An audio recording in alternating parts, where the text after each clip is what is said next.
네, 이 성경에 보면 예수님이 바리새인들을 혼내시는 모습이 종종 나타납니다.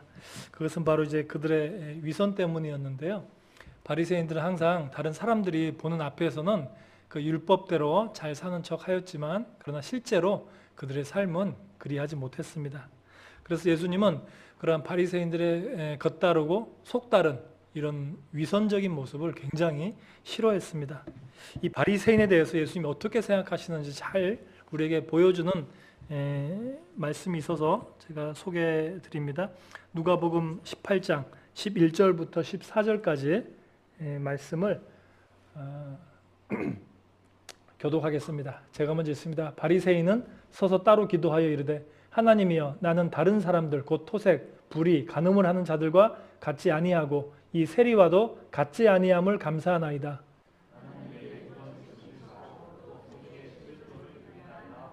세리는 멀리 서서 감히 눈을 들어 하늘을 쳐다보지도 못하고 다만 가슴을 치며 이르되 하나님이여 불쌍히 여기소서 나는 죄인으로서이다 하였느니라. 내가 너희에게 이르노니 이에 저 바리새인이 아니고 이 사람이 의롭다 하심을 받고 그의 집으로 내려갔느니라.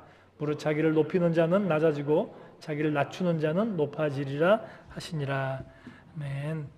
네, 지금 읽으신 말씀에 보면 이 바리새인과 세리들을 이제 그 기도하는 모습을 놓고 비교하면서 예수님이 말씀하시고 있죠. 저 세리들은 어떤 사람들이었을까요? 그 예수님이 이스라엘에 오셨을 때 당시 이스라엘은 로마 식민지였죠. 근데 사실은 이 식민지가 되는 경험을 갖기가 쉽진 않은데 우리나라도 이런 식민지가 되는 그런 경험을 했었습니다. 그래서 이렇게 다른 나라의 침략을 당해서 식민지가 되면요, 꼭 나타나는 사람들이 있어요. 이런 부류의 사람이 나타납니다. 뭐냐면 그 침략국의 손과 발이 되어서 그들이 시키는 대로 하면서 자신들의 유익을 구하는, 소위 말해서 민족의 반역자가 되겠죠. 이 당시 세리라고 하는 이 직업을 가진 사람들이 바로 그런 사람들이었습니다. 이 사람들은 이스라엘 사람이었음에도 불구하고 세리가 되어서 이제 로마 정부의 세금을 바치는 그런 일들을 했던 것이죠. 그래서 이스라엘 민중들을 막 핍박을 하고 또 괴롭혀서 그들에게 세금을 받아서 로마 정부에게 주고 또 거기에서 거치는 것이 아니라 또 소위 말해서 수수료를 자기네가 또 걷는 거예요. 그래서 역사적인 고증에 따르면 한 2배를 걷었다 그럽니다. 2배를 걷어서 하나는 로마 주고 하나는 자기 가지고 그렇게 하다 보니까 이제 어느 정도 식민지 사람들도 이제 알게 되는 거죠. 아, 내가 이만큼만 내면 되는데 더 요구하게 되고 또 그것 때문에 이제 충돌도 일어나게 되고 멱살잡이도 하고 서로 역설도 하고 하는 그런 일들이 있었을 것입니다. 그 당시 세리들은 정말 이스라엘 민족의 입장에서 동족의 입장에서 보면 정말 죄인들이었죠. 용서받지 못할 이 어려운 상황 속에 같은 민족끼리 서로 돕지는 못할 망정 그렇게 세금을 탈취하고 또 내라는 것보다 2배 이상을 걷어서 자기들의 이속을 챙기는 정말 그런 용서하지 못할 매국노들이 바로 이런 이제 세리였습니다. 그러니까 지금 읽으신 이 말씀에도 보면 이렇게 얘기하잖아요. 11절 보면 바리새인이 기도하면서 맨 마지막에 이 세리와도 같지 아니함을 감사하나이다 얘기하거든요. 그 하나님 앞에서 저 세리만큼 저렇게 죄인들이 없는데 저 죄인들처럼 살지 않게 해주셔서 참 감사합니다 라고 얘기하면서 저 세리들을 이제 하나님 앞에서 막 욕을 하는 그런 기도 내용들로 이제 우리가 볼 수 있습니다. 그러면서 이제 막 자기 의로움을 막 자랑하죠. 토색 불이 간음하는 자들 같지 아니하고 나는 11조도 하고 또 금식도 하고 이렇게 하는데 자, 세리들은 진짜 하나님 저 어떻게 해야 될지 모르겠습니다 라고 해도 할 필요 없는 그런 내용의 기도들을 지금 이렇게 올리고 있는 것입니다. 반면에 세리는 어떻습니까? 세리 본인도 알죠. 사실 어떻게 보면 또 불쌍한 사람들입니다. 어떻게든 살아보려고 나름 또 사정이 있었겠죠. 살아보겠다고 민족을 배신하고 로마에 빌붙어서 그렇게 살고 있었던 건데 또 본인은 또 얼마나 괴로웠겠습니까?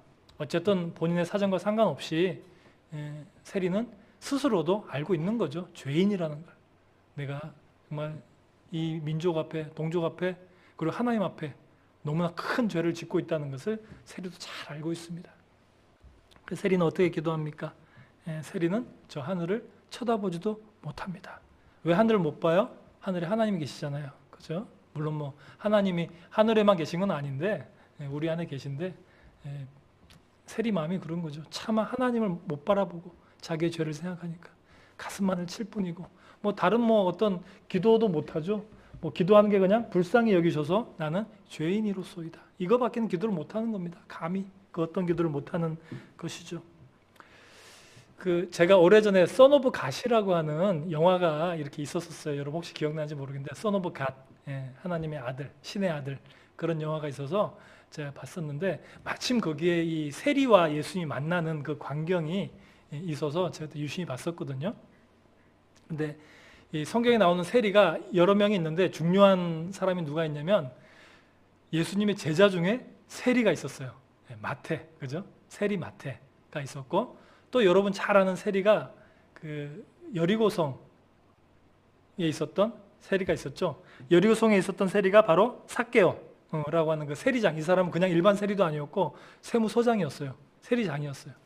삭개오라고 하는 그 세리장이 있었는데 그 선 오브 갓에서 나온 거는 그 마태라고 하는 세리를 만나는 그 장면을 이제 보여주더라고요. 근데 제가 그 장면을 잠깐 묘사해 드리면 이 세리 마태가 다른 군인들과 함께 와서 이제 가난한 이스라엘 민족들을 막 핍박을 하면서 그 집에서 없는 살림에 쌀 조금 남겨놓은 거 그거마저 다 끄집어내고 그래서 세금을 이제 뺏어가는 그런 광경입니다. 그러니까 다른 이스라엘 민족들이 모여가지고 저 기생충 같은 놈이라고 저 벌레 같은 놈이라고 큰 소리 못하고 자기네들끼리 수근수근 하면서 뒤에서 막 욕을 하고 손가락질하고 세리 마태 다 알죠. 뒤에서 자기 욕하고 저주하고 손가락질하는 거 다 알고 있습니다. 근데 어쨌든 또 자기가 해야 될 일이니까 묵묵히 그 일을 하는데 그곳에 예수님이 나타나셨습니다. 그러니까 예수님이 나타나셔서 마태 어깨에 손을 올리시면서 부드러운 음성으로 형제요 여기서 뭘 하고 있는가? 라고 물어보니까 그때 마태가 그 눈에 뜨거운 눈물을 흘리게 됩니다. 왜 마태는 뜨거운 눈물을 흘렸을까요? 다른 사람들은 그 뒤에서 상대도 않고 수군거리면서 기생충이라고 벌레 같은 놈이라고 욕을 하고 있는데 당시 하나님의 아들이셨던 예수님이 오셔서 어깨에 손을 얹고 부드럽게 내 형제요 라고 말씀을 해주시니까 너무 감동스러웠던 것입니다. 사람 취급을 해주신 거예요. 다른 이웃들은 나를 사람 취급하지 않는데 예수님이 나를 사람 취급해 주신 거죠. 그래서 저는 거기서 너무 감동했고 예수님 나를 따르라 하시니까 즉시로 그 모든 현장을 버려두고 우리 주님을 따르게 됩니다. 그래서 이 세리라고 하는 직업은요 정말 죄인 중에 죄인이었거든요. 그래서 예수님이 와서 그 어깨에 손을 얹고 내 형제여라고 말씀을 건네줬을 때 그게 뭐라고? 그거조차도 감격이 될 만큼 나를 사람 취급을 해주시는구나. 그게 감격이 돼서 나를 따르라고 말씀하셨을 때 그냥 다른 거 안 바라보고 그냥 예수님만 바라보면서 달려갈 수 있었을 만큼 그만큼 당시 세리라고 하는 직업은요 아주 비천한 이스라엘 사람들에게는 정말 죄인 괴수로 여겨지는 그런 직업이었던 것이죠. 그래서 지금 이제 등장하는 세리가 왜 저렇게 기도하고 있는지 여러분이 조금 더 이해할 수 있을 것입니다. 당시 세리는 정말 죄인으로서 저 하늘을 쳐다보지도 못할 정도로 살아가고 있던 그런 사람들이었기 때문에 바리새인은 나는 의롭습니다라고 하나님 앞에 기도했지만 세리는 감히 그렇게 기도하지 못하고 저는 죄인입니다. 저를 불쌍하게 여겨주세요라고 기도하고 있는 것이죠. 자, 그런데 여기서 예수님이 충격적인 말씀을 하십니다. 우리가 객관적으로 들어봐도 세리는 어떻습니까? 나쁜 사람이잖아요. 반역자고 죄인이잖아요. 그런데 예수님이 여기서 이렇게 말씀하십니다. 하나님이 의롭게 여기는 사람은 바리새인이 아니고 저 세리다라고 말씀하고 있습니다. 아마 이 이야기를 들은 그 많은 사람들이 충격에 빠졌을 것입니다. 당연히 세리 세리보다는 뭐 바리새인도 뭐 별로 그렇지만 그래도 세리보다는 저 바리새인이 훨씬 더 의로운 사람들이지 어떻게 예수님 저 세리가 의롭다고 말씀하실 수 있습니까? 아마 그런 의문들을 많이 품었을 것입니다. 자, 여러분, 예수님이 계속 얘기하고 싶으셨던 이 바리새인의 문제가 뭐였을까요? 바리새인의 문제는 표면적으로 드러난 것은 이것입니다. 자신의 그런 죄를 감추고 위선적으로 의로운 척 했다는 거예요. 자기는 지키지도 못할 율법을 다른 사람들에게는 지키라고 얘기한 것. 그것이 예수님에게 굉장히 납득하기 어려운 그런 일들이었을 수도 있습니다. 그러나 영적으로 들어가 보면 이거보다 더 심각한 문제가 있습니다. 그것이 무엇이냐면 바리새인은 자신의 의로움으로 구원받을 수 있다라고 생각했습니다. 그래서 자신이 구원받기 위해서, 내 영혼이 구원받기 위해서 하나님의 은혜가 필요하다는 생각을 전혀 하지 못했습니다.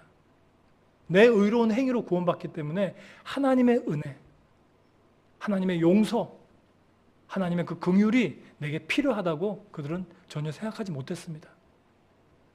그런데 저 세리는 어떻게 했습니까? 세리는 방법이 없습니다. 세리는 자신이 지은 죄를 생각하면요, 하나님께 그 영혼을 구원받을 방법이 없는 거예요. 그가 그 영혼을 구원받을 수 있는 방법은 딱 한 가지, 하나님의 은혜였습니다. 하나님의 긍휼, 하나님의 용서, 그리고 하나님의 은혜가 없으면 자기 자신은 도저히 구원받을 그럴 만한 방법이 전혀 없었던 것이죠. 세상 말로 비빌 언덕이 아무 데도 없는 것입니다. 그래서 세리는 누구에게만 매달렸습니까? 세리는 하나님께만 매달린 것입니다. 반대로 바리새인은 자기 의로움으로 내 행위로 얼마든지 구원받을 수 있었기 때문에 하나님의 은혜, 하나님의 긍휼, 하나님의 자비하심 그런 것이 별로 필요하다라고 생각하지 않았기 때문에 그는 그것을 구하지 않았습니다. 구하라 그러면 주실 것이요. 그럼 구하지 않으면 어떻게 됩니까? 주시지 않습니다. 차이는 한 가지입니다. 세리는 자신의 죄가 얼마나 막중함을 알았기 때문에 하나님께 은혜를 구했습니다. 하나님께 긍휼을 구했습니다. 바리새인은 자신이 스스로 의롭다고 여겼기 때문에 하나님께 은혜와 긍휼을 구하지 않았습니다. 결국 이로 인해 의롭다고 여김받은 사람은 바로 세리였던 것이고, 바리새인은 스스로 의롭다고 여겼지만 그러나 실제로는 의롭지 않았던 이 바리새인은 결국은 구원을 받지 못하고 죄악의 길로 계속해서 걷게 된 것이죠. 이처럼 하나님이 진노하시는 것이 무엇인지를 여러분 잘 아셔야 됩니다. 우리는 우리 죄 때문에 고민하는데 우리 죄가 문제가 아니라고 제가 여러 번 말씀드렸습니다. 우리의 연약하고 죄악된 모습, 그것 때문에 하나님이 진노하시는 것이 아닙니다. 하나님은 우리가 우리의 죄악됨을 인정하지 않고 깨닫지 않고 그것을 하나님 앞에 고백하지 않고 스스로는 의롭다라고 주장할 때 그때 하나님은 여러분들 향해 진노하신다는 것을 깨달아야 합니다. 우리 예수님이란 거짓과 위선을 너무 싫어하신 거죠. 그래서 오죽하면 사랑의 예수님이 바리새인들에게 독사의 자식들이라고 얘기하거나 혹은 회칠한 무덤 같은 자들이라고 그렇게 저주를 하셨던 것입니다. 예수님이 이렇게 말씀하실 만큼 이 바리새인들의 죄악은 심각했다는 거예요. 바리새인의 죄가 심각한 것이 무엇이었다고요? 그들의 죄 때문이었다고요? 그게 아니에요. 그들의 죄 때문이 아니라 자기들의 죄를 뒤로 감췄기 때문에 그래서 하나님의 긍휼과 자비하심을 구하지 않았던 것, 그것이 그들의 심각한 죄였던 것입니다. 우리 사랑하는 성도 여러분들은 여러분의 잘못과 죄악을 주님 앞에서 절대로 감추거나 혹은 변명하지 마십시오. 우리가 사람은 속일 수 있을지 몰라도 하나님은 절대 속일 수가 없습니다. 하나님 앞에 다 내어놓고 여러분의 고민과 여러분의 아픔과 여러분의 그 상한 마음을, 상한 심령을 주님 앞에 다 내어놓으십시오. 그러면 하나님 여러분들 정죄하시는 것이 아니라 여러분들의 그 고백한 모든 죄악을 용서하시고 여러분들을 품에 안아주시고 저 탕자처럼 새롭게 주님의 자녀로 맞아주실 것임을 믿으시기 바랍니다.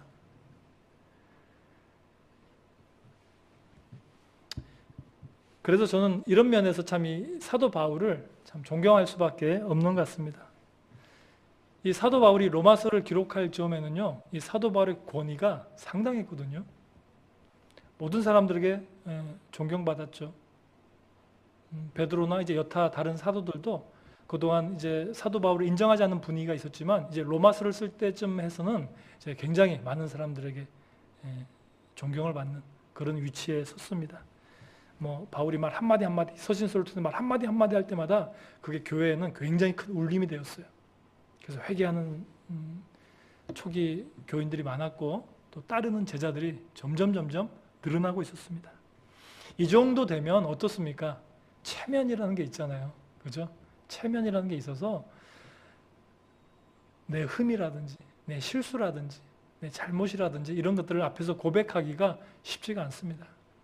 그런데 지금 읽으신 이 오늘 본문을 보시면 아시겠지만 오늘 본문의 내용 대부분은 사도 바울이 자신의 약함에 대해서, 자신의 부족함에 대해서, 자신의 죄악에 대해서 계속해서 고백하는 내용임을 우리가 알 수 있습니다.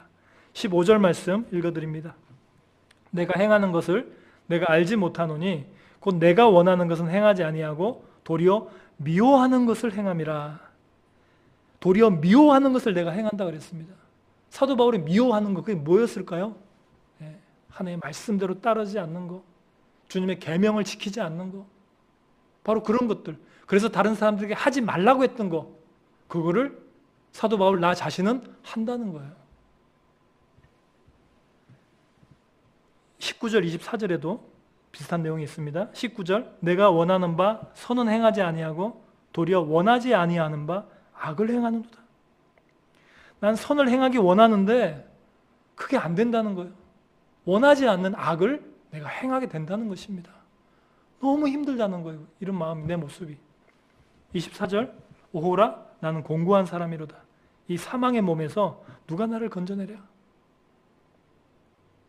스스로 사망의 몸에 내가 빠져있다라고 얘기할 만큼 이 사도 바울은 이 죄와 격렬하게 싸우고 있었음을, 그리고 그것을 고백하고 있음을 우리는 알 수 있습니다. 이런 사도 바울의 고백을 들으면서 저는 사도 바울이 참 별거 아닌 사람이구나. 그거 뭐 말만 번지를 했지 실제로는 말씀대로 살지 못하는 사람이구나 라는 생각은 전혀 안 들었습니다. 여러분 어떻습니까? 사도 바울이 하찮게 여겨지십니까? 다른 사람에게는 하지 말라고 했던 거를 나는 행했다고 이렇게 후회하는 이 사도 바울의 모습이 여러분 우습게 여겨지십니까? 저는 사도 바울이 정말로 대단하다고 여겨집니다. 자기가 얼마나 큰 죄인임을 숨김없이 고백하고 나를 이 죄로부터 구원해 주실 수 있는 이는 하나님 오직 한 분뿐이심을 고백하고 있는 이 사도 바울의 모습에서 사도 바울이 그런 얘기 하잖아요. 저를 주님의 옷자락 뒤로 숨겨주시고 오직 예수 그리스도만 나타나기 원합니다. 사도 바울은 자신의 이런 모습을 보여줌으로써 우리 주님의 사랑과 긍휼이 얼마나 놀랍고 위대한 것인지를 알려주려고 했던 것입니다. 우리 한국교회에도 이렇게 자신의 잘못을 고백함으로써 그 영향력이 더욱더 확대되었던 그런 분이 계시는데 여러분 잘 아시는 분이세요. 안타깝게도 지금 안 계세요. 우리 고 한경직 목사님. 제가 너무 존경하는 우리 목사님이신데 우리 목사님이 이제 1992년도 독일 베를린에서 그 템플턴이라고 하는 그런 상을 수상하게 되었습니다. 이 템플턴이라고 하는 이 상은요 노벨상이에요. 종교계의 노벨상. 종교계의 노벨상인데 뭐 이거는 전 세계에서 중계를 해요. 생중계를 할 만큼 아주 큰 상이죠. 근데 이 상을 이제 한국의 한경직 목사님이 받게 되었어요.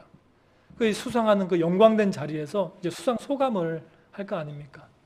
이 수상 소감을 하는 자리에서 너무나 유명한 말씀을 하십니다. 이렇게 말씀했다 그래요. 저는 죄인입니다. 저는 지금까지 여러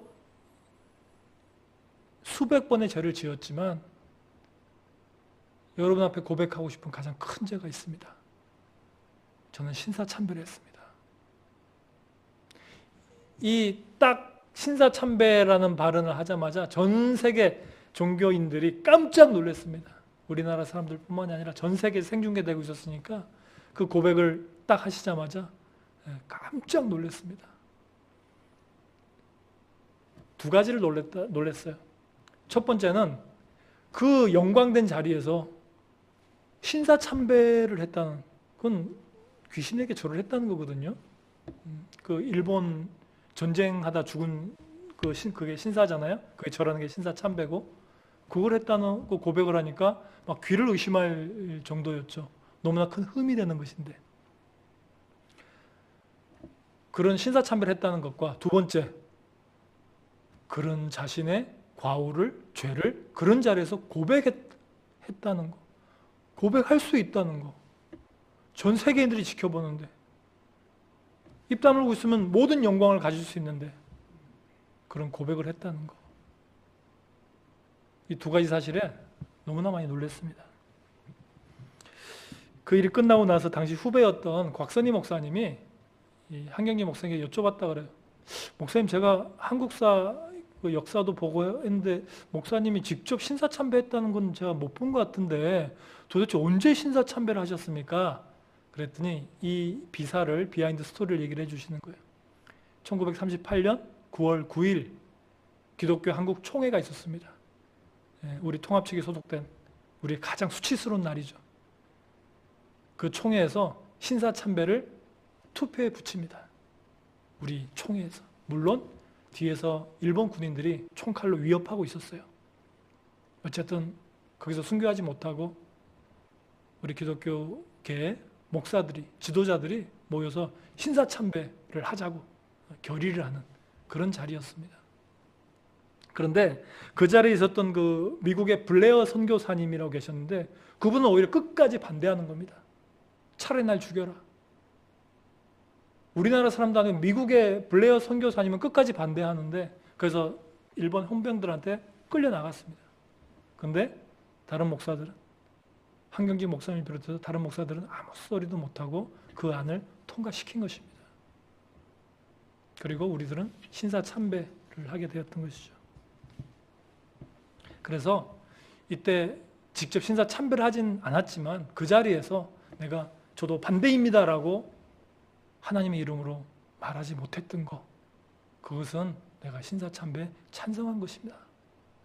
내가 평생을 내가 이 과오를 내 가슴에 품고 살았는데 이제 이거를 전 세계 사람들에게 내가 이제 말하고 주님 앞에 용서받고자 합니다. 이후 한경재 목사님 어떻게 되었을까요? 이 신사참배 고백으로 인해서 그의 명예는 추락하고 많은 사람들은 우리 한 목사님을 손가락질했을까요? 아닙니다. 더 많은 존경을 받게 되었습니다. 그 용기와 그 순수함, 이것이 다른 목회자들에게도 전해져서 그때 많은 목회자들이 또 자신의 잘못을 회개하고 이때 한국교회가 크게 부흥하는 그런 일들이 일어났다고 합니다. 사도 바울도 마찬가지였습니다. 다른 사람들을 하나의 말씀으로 가르치고 지도하는 그런 사도로서 존경받고 있었고 또 많은 명예를 가지고 있었을 테지만 그러나 자신의 죄와 잘못을 드러내었습니다. 그가 그렇게 했던 이유는 다른 것이 아닙니다. 그는 자신을 위해 사역했던 것이 아니기 때문이었습니다. 그는 오직 하나님의 영광을 위해서 예수 그리스도를 위해서 사역했던 사람이기 때문에 자기 자신은 어떻게든 상관이 없었습니다. 오히려 그런 죄인 괴수 같은 나를 용서하시고 다시 이런 사역자로 세워주시는 그 하나님의 긍휼과 사랑을 세상 사람들에게 전함으로써 오히려 그의 목적을 달성하고자 했던 것이죠.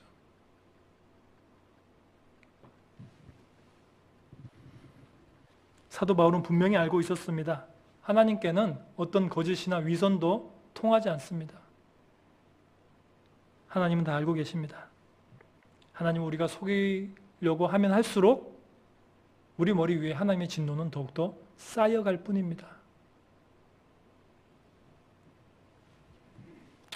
22절 이렇게 고백합니다. 22절 내 속사람으로는 하나님의 법을 즐거워하되 23절 내 지체 속에서 한 다른 법이 내 마음의 법과 싸워 내 지체 속에 있는 죄의 법으로 나를 사로잡는 것을 보는도다. 사도 바울은 계속해서 고백합니다. 난 하나님의 법을 따르고 싶은데 내 마음속에 숨어있는 죄의 법이 나를 사로잡습니다. 내가 그것을 이길 수가 없습니다. 참 그런데 아이러니컬하게도 하나님과 나와의 진짜 관계는 바로 여기서부터 출발합니다. 내가 하나님 앞에 죄인입니다 라고 하는 것을 깨닫는 순간부터, 그때부터 하나님과 나의 진짜 관계가 시작이 되는 것입니다. 더 이상 가짜가 아닌, 더 이상 위선이 아닌, 더 이상 거짓이 아닌 참으로 올바른 관계가 하나님과 시작이 되는 것입니다.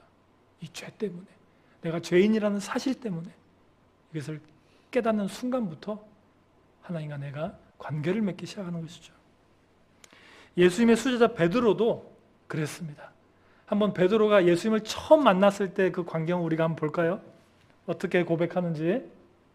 누가복음 5장 5절부터 제가 먼저 읽습니다. 시몬이 대답하여 이르되 선생님 우리들이 밤이 새도록 수고하였을 때 잡은 것이 없지만은 말씀에 의지하여 내가 그물을 내리리이다 하고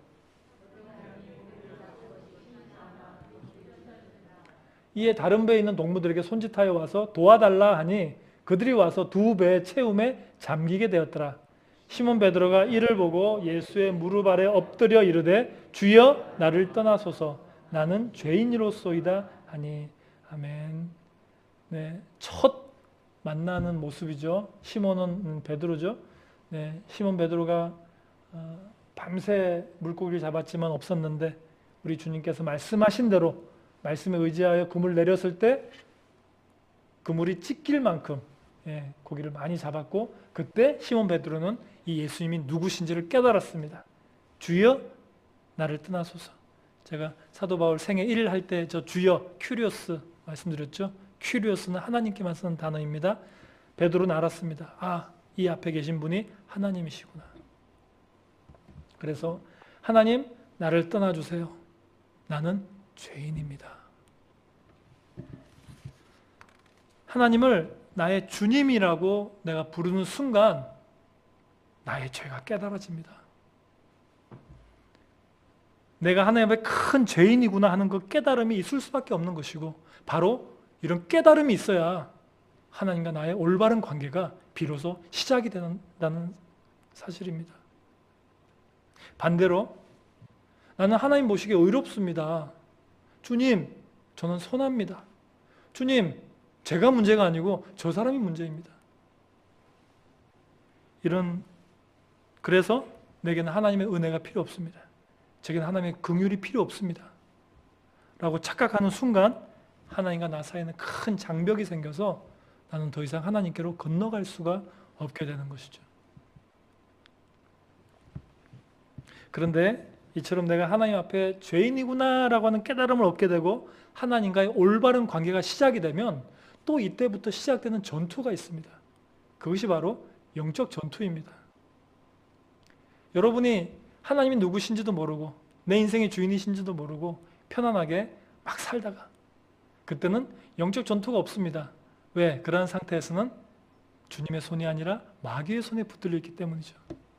그러나 이제 주님을 내 인생의 주인으로 모시고 내가 내 죄를 깨닫고 이제 하나님과 새로운 관계를 시작하려고 하면 그동안 가만히 있던 이 악한 영이 이제 여러분들을 넘어뜨리려고 덤벼든다는 사실을 기억해야 됩니다. 그래서 우리는 이때로부터 또다시 영적 전투를 시작해야 되는데 그래서 이 내 마음 속에 여전히 이 세상에 죄악을 행하려고 하는 이런 악한 마음과 이것을 싫어하는, 그렇게 하고 싶어 하지 않은 선한 마음들이 서로 충돌하게 되는 영적인 전투가 아주 살벌하게 벌어지는 것이죠.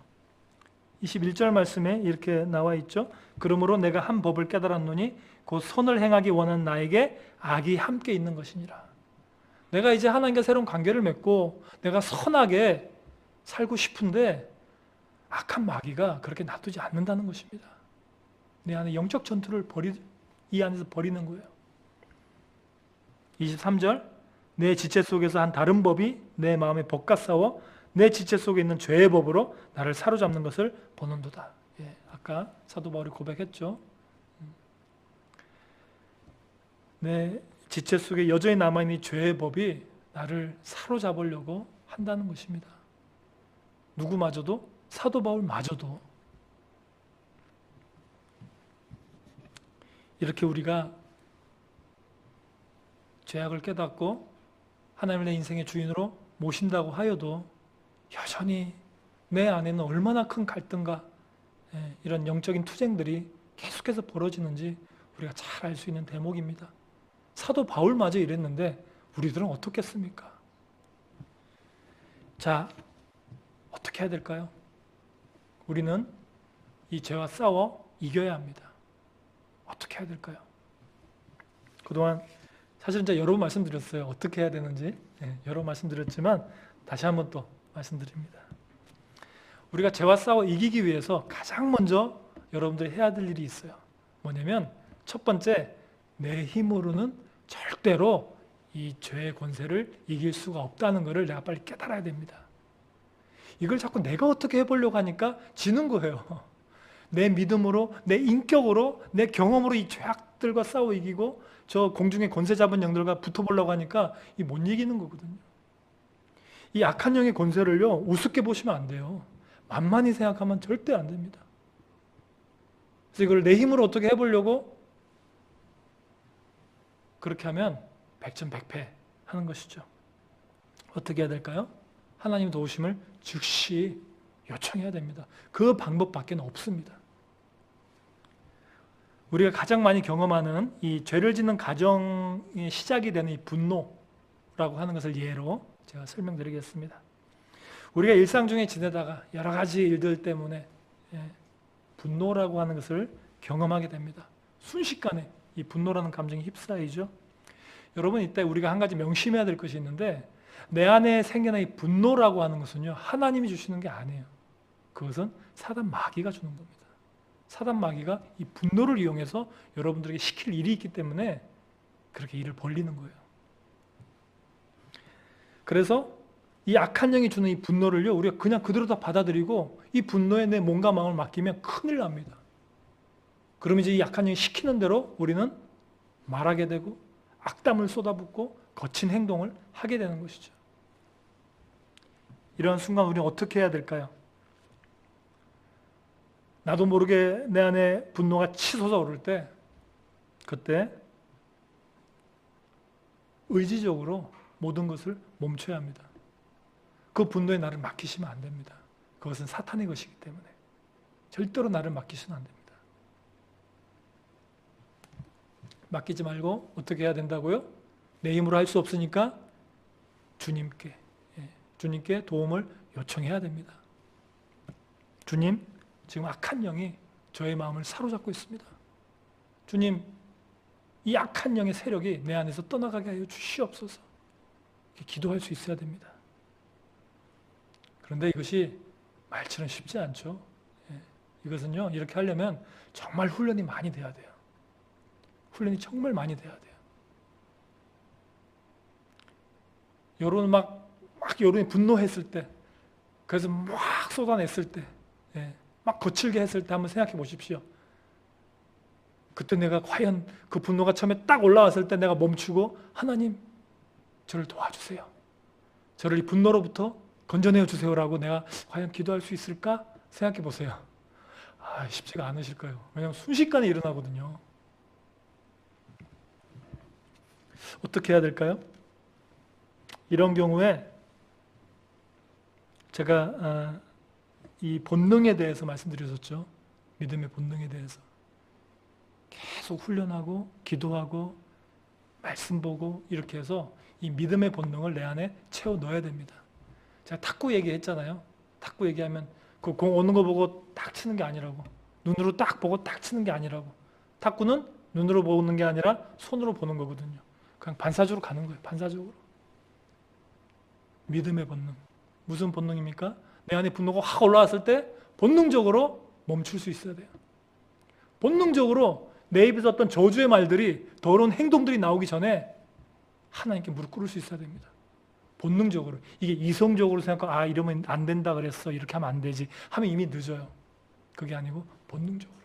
분노가 딱 올라오면 본능적으로 멈추고 하나님 도와주세요.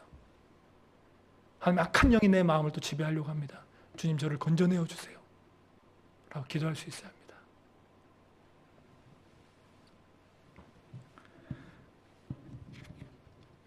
악한 영이 내 마음을 송두리째 휘어잡고 지 마음대로 그 도구로 삼아서 하려고 할 때마다 우리는 본능적으로 주님의 이름을 외치고 주님의 능력을 제게 부어 주시옵소서, 이 악한 영으로부터 벗어나게 하여 주시옵소서 라고 기도할 때 하나님 반드시 여러분들 도와주실 줄로 믿습니다. 마지막으로 우리가 이 죄와 싸워 이길 수 있는 방법 한 가지만 더 간단하게 말씀드리고 이제 마치겠습니다. 어떻게 하면 이 죄를 짓는 이것으로부터 우리가 좀 벗어날 수 있는가? 방법이 한 가지 있습니다. 또 우리가 그 불에 한번 뒤고 나면요, 굉장히 조심하게 되잖아요. 왜냐하면 그 불이 얼마나 뜨겁고 얼마나 내 큰 상처를 주는지를 알기 때문이죠. 우리가 알아야 될 것이 있습니다. 내가 짓는 이 죄의 결과로 인해서 내가 얼마나 큰 타격을 받을 수 있는지에 대해서 우리가 잘 알고 있으면 우리는 겁이 나서라도 그 죄 짓는 것을 피할 수 있습니다. 이 죄의 결과가 무엇이라고 이 성경이 말하고 있습니까? 한 장 뒤로 넘기셔서 로마서 6장, 우리가 앞에서 같이 배우셨죠? 로마서 6장 20절 21절 말씀, 로마서 6장 20절 21절 말씀, 6장 20절 21절 같이 읽습니다. 시작. 너희가 죄의 종이 되었을 때에는 의에 대하여 자유로웠느니라. 너희가 그때 무슨 열매를 얻었느냐? 이젠 너희가 그 일을 부끄러워하나니 이는 그 마지막이 사망임이라. 죄의 마지막이 무엇입니까? 사망인데, 여기서 말하는 이 사망은요, 원어를 보면 육체적 사망이 아니에요. 영적인 사망. 하나님과의 완전한 결별, 돌이킬 수 없는 마지막을 의미하는 것입니다. 우리가 짓는 그 죄의 마지막은 영적인 사망, 영원한 고통입니다. 돌이킬 수 없습니다. 이 무시무시한 죄의 마지막이 우리를 기다리고 있다는 것을 우리가 잘 깨닫는다면, 그리고 하나님과 그렇게 단절된다는 것이 얼마나 두려운지를 잘 아신다면 우리는 그 죄 짓는 것으로부터 조금 더 멀리 떨어질 수 있을 것입니다. 이제 말씀을 정리합니다. 사랑하는 성도 여러분, 하나님은 여러분의 연약하고 부족한 모습을 드러내셔서 징계하시려고 하시는 것이 그의 목적이 아니십니다. 하나님은 우리의 죄를 깨닫게 하시고 그 죄를 우리 스스로 해결할 수 없음을 우리가 알게 하심으로 오직 하나님의 은혜에 모든 것을 기대게 하려고 하시는 것입니다. 그래서 우리가 하나님 앞에 어쩔 수 없는 죄인이라고 하는 사실을 깨닫게 될 때, 그때에서야 비로소 우리는 하나님과 새롭고 올바른 관계를 시작할 수가 있는 것입니다. 근데 끝까지 우리의 죄를 부정하고 하나님 앞에 내가 의롭다라고 여길 때 우리는 하나님과 다시 시작할 수 있는 그 기회를 놓치게 된다는 것을 우리는 기억해야 할 것입니다. 그리고 끊임없이 나를 유혹하는 사단 마귀, 이 공중에 권세 잡은 자들이 있다는 것을 잊지 말아야 합니다. 그들은 여러분들이 저 천국에 발을 들여놓을 때까지 여러분들을 괴롭힐 것입니다. 절대 방심하지 마십시오. 그리고 그들과 영적 전투를 벌일 때 여러분의 힘으로는 절대로 이길 수 없다는 것을 여러분 알아야 됩니다. 오직 하나님의 능력만 여러분들을 구원해낼 수 있는 것이죠. 이런 영적 싸움에 우리 모두가 이겨야 할 것입니다. 어떻게 이길 수 있습니까? 오직 하나님의 선하신 능력에 모든 것을 우리가 의지할 때 우린 그들을 물리칠 수 있습니다. 이러한 사실을 깨닫고 나의 힘이 아닌 오직 주님께서 여러분에게 주신 힘과 능력으로 사단 마귀의 모든 권세를 이기시고 죄와 싸워 승리하시는 여러분 되시기를 저 십자가에서 이 세상을 이기신 예수 그리스도 이름으로 축원합니다.